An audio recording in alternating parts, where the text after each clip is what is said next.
Reiz 2 draugi ceļoja cauri Jordāniju. Bija vēla pēcpusdiena.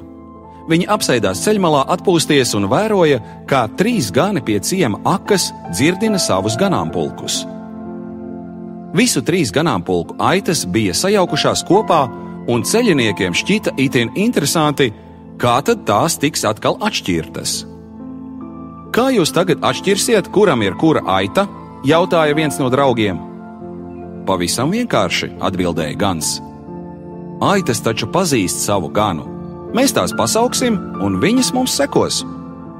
Viens no ganiem, nostājies mazliet attālu no dzirdināmiem traukiem, sāka sasaukt savas aitas. Neticami, bet 30 no aitām nekavējoties sāka skriet viņa virzienā un sekoja savam ganam prom pa kalna nogāzi. Tad otrs gans darīja tāpat, un puse no atlikušajām aitām atšķīrās no bara un devās viņam līdzi. Pārējās uz saucieniem nereaģēja un turpināja mierīgi dzert. Ceļiniekiem redzētais šķita pārsteidzošs, un viņi pie avota palikušajām ganam palūdza atļauju nelielam eksperimentam. Viens no draugiem nostājās aitu ganāmpulka priekšgalā un sauca: "Sekojiet man!" Neviena aita pat neizkustējās no vietas un lūkojās uz svešinieku tā, it kā viņš nebūtu pie pilna prāta. Vai viņas vienmēr seko tev un nekad nenomaldās? Jautāja pārsteigtais vīrs. Jā, atbildēja gans. Tās nomaldās tikai tad, ja ir slimas. Cilvēki gan bieži vien jūtas apmaldījušies. Domās, darbos, politikas līkločos, dažādos šīs pasaules piedāvājumos.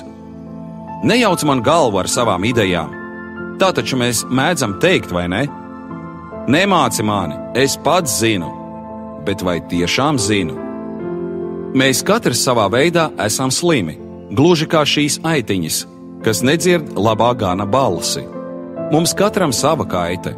Citam sāp miesa, bet citam dvēsele. Pasaule ir pilna ciešanu. Kur tad ir tas labais gans, mēs bieži vien vaicājam? Kā viņš to pieļauj? Dievs nav atbildīgs par ļaunumu, ko nodarām viens otram. Bet viņš ik brīdi ir gatavs mūs aicināt, piedot un mierināt. Būt mums blakus gan priekos, gan bēdās un nelaimē.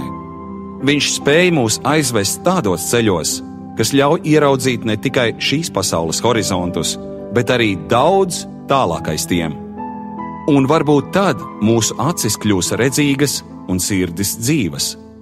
Tas ir ceļš, kurā mūs ved labais gans.